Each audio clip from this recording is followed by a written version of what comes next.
मामृतं गमय। मित्रों, life lesson में आपका स्वागत है। हम जिंदगी में कई बार ऐसे देखते हैं कि हमारा जो भी निर्णय होता है वो बड़ी हमको अपमानित कर देता है, फजीहत कर देता है, नुकसान कर देता है और बनने की जगह पे बिगड़ जाता है। हमारे एक ऐसे मित्र हैं। कहाँ जा रहे हो भाई? अरे मैं क्या बताऊँ, मैं बहुत गुस्से में हूँ, मैं क्रोध में हूँ, मेरी दिमाग बड़ा ख़राब हो गया है।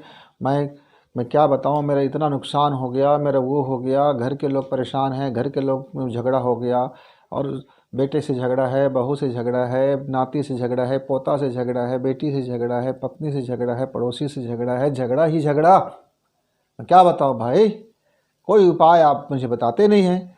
हाँ मित्र, आप आप बड़े झगड़ालू बन गए हैं, बड़े ईर्ष्यालु बन गए हैं, बड़े जलनखोर हो गए हैं। आपके अंदर में बड़ी क्रोध की आवेश है, अविवेक ने आपका स्थान ले लिया। आपका मित्र विवेक नहीं है, आपका मित्र अविवेक है, आपका मित्र अधीरता है। आपके पास आपका जो मित्र है, मित्रों के लिस्टों में आपके क्या क्या मित्र है आपके पास? वो बस आवेग हुआ, जोश हुआ, जोश खरोश हुआ, क्रोध हुआ और निर्णय नहीं लिया। कभी मोह से निर्णय ले लिए, कभी क्रोध से निर्णय लिया, कभी प्यार में पड़ कर निर्णय ले लिया, कभी दुखित होकर निर्णय ले लिया। मतलब आप जिंदगी में कभी 2 मिनट आपके पास समय है अपने लिए, शांत होने के लिए, चित्त को शांत करने के लिए? नहीं भाई साहब, मेरे पास ना समय की भारी कमी है। मैं क्या बताऊं, इतना नुकसान हो गया, उसका भरपाई करना है। और अच्छा, पिछले बार कितना नुकसान हुआ था, उससे बड़ा नुकसान हुआ था। अच्छा, और आप उससे बड़ा नुकसान हो गया। ऐसे आपका ये जो नुकसान होने का क्रम है ज़िंदगी में, आप पैसा भी गंवा के, हाँ भाई पैसा गंवा दिया। ज़िंदगी में आप सहयोगी रुट गए, हाँ भाई सारे सहयोगी रुट गए। आपका कोई अपना कोई मित्र है, अरे सब दगेबाज निकले, सब बेईमान निकले, सब धोखेबाज निकले, मेरा कोई मित्र नहीं है। अच्छा, सब बड़ा धोखा दे दिया, बड़ा दगाबाज हो गया। आपका कोई गुरु है, अरे गुरु क्या, वो तो मेरा सत्यानाश कर दिया। अच्छा, उसने सत्यानाश कर दिया। वाह वाह वाह, क्या बात है। आप एक पीछे पूरा संसार भिड़ गया है ना? ऐसा लगता है आपको? भगवान भगवान अरे भगवान का नाम तो लो ही मत। ये भगवान मेरे लिए ही केवल ऐसा है कि मेरे पूरे के पूरे मेरे जीवन को बर्बाद कर दिया। मैं कितने बार भगवान से विनती की, कितने बार गिड़गिड़ाया, कितने बार नारियल चढ़ाया, कितने बार हवन कराया, कितने बार पूजा पाठ कराए, कितने बार भागवत सुना, कितने बार ये किया वो किया, ये किया वो किया वो किया। और आप, अरे मैं नहीं, मैं सारा काम तो करते हैं। अच्छा, आप क्या करते हैं? मैं कुछ नहीं करता हूँ। आप करते हैं सिर्फ गुस्सा, आप करते हैं सिर्फ और सिर्फ अंधेरा के साथी बना के रखे हैं।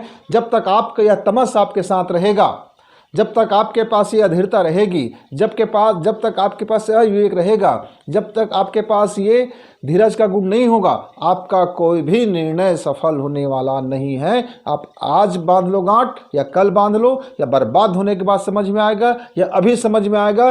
मित्र, आपको समझना है, यदि आपका निर्णय, आपका मेहनत और आपका परिश्रम आपको कामयाबी चाहिए, तो आपको सबसे पहले, जब आपके पास कुछ नहीं है तब आपका क्या धीरज कहता है। यदि उस समय आपके पास धीरज है, प्लान है और उस मेहनत करने की आप में सक्षमता है, आप में पुरुषार्थ है, आप शांति से आप अपने उस काम को कर रहे हैं, माना कि आपके पास ज़िंदगी में परेशानी और परेशानियां हैं, उसी समय तो धीरज की परीक्षा होगा।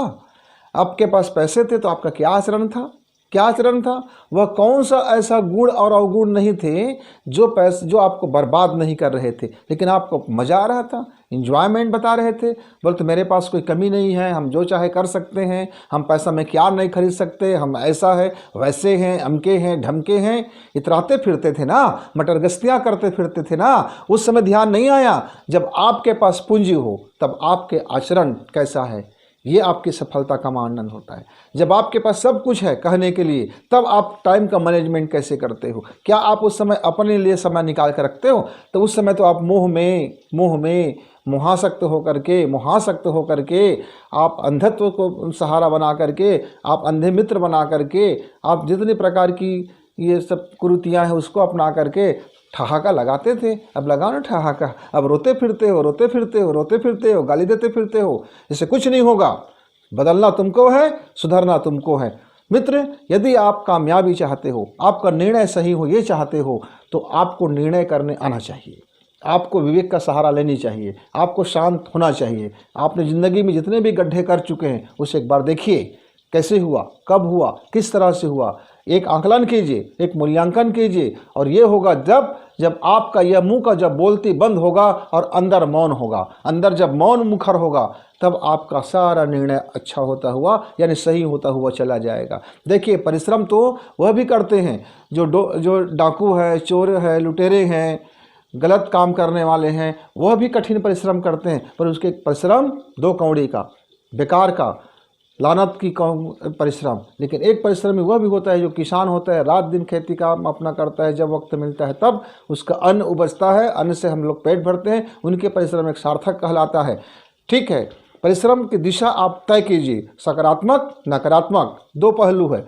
आपकी यदि अवधारणा, आपके जीवन की शैली, आपका लाइफ का स्टाइल यदि नकारात्मक है तो आपकी परिश्रम नकारात्मक की ओर जाएगा।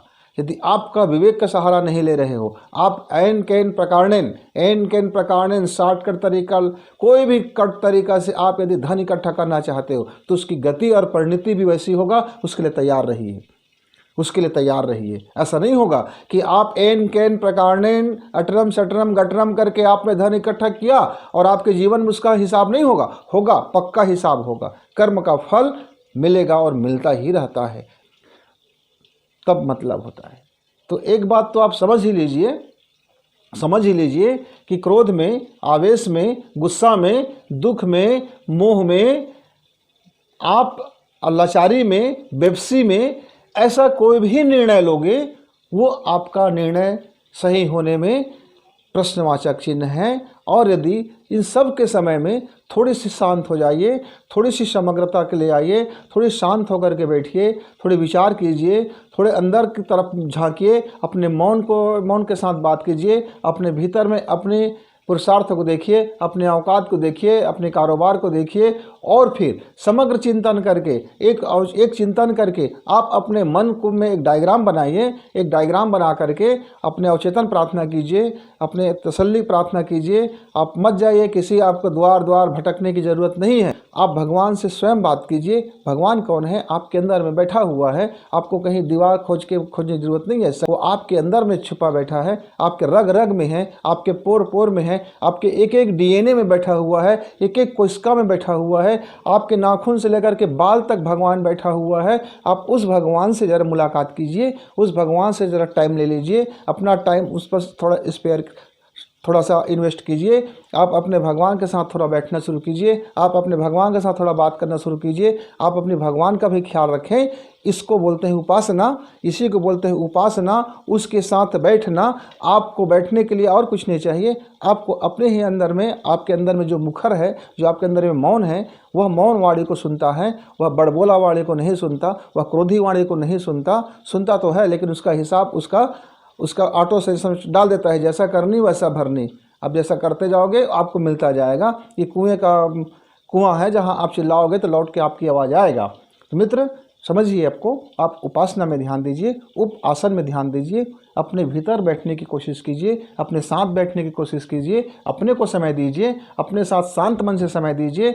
आप फिर काबिल बनेंगे। आपका हर निर्णय शानदार होगा, हर कर्म आपका तब शानदार होगा। लेकिन पिछले गड्ढे को पाटना भी जरूरी होता है। तो धीरज के साथ आप अपना काम करते रहना। जिस दिन आपका हिसाब पूरा होगा, आप एक छलांग में आपका सफलता कदम चूमेगी। आप शांति से, धीरज से और कामयाब लोग बनेंगे और बड़े प्रेम पूर्वक रहेंगे। लोग आपकी फिर तारीफ करेंगे, तब लोग आपके अनुसरण भी करेंगे, लोग तब आपसे सहायता भी लेंगे, तब लोग आपसे पूछेंगे भी, और तब लोग आपको अपना सब का सब आशीर्वाद, स्नेह, प्रेम पाने के लिए सब ललायित रहेंगे।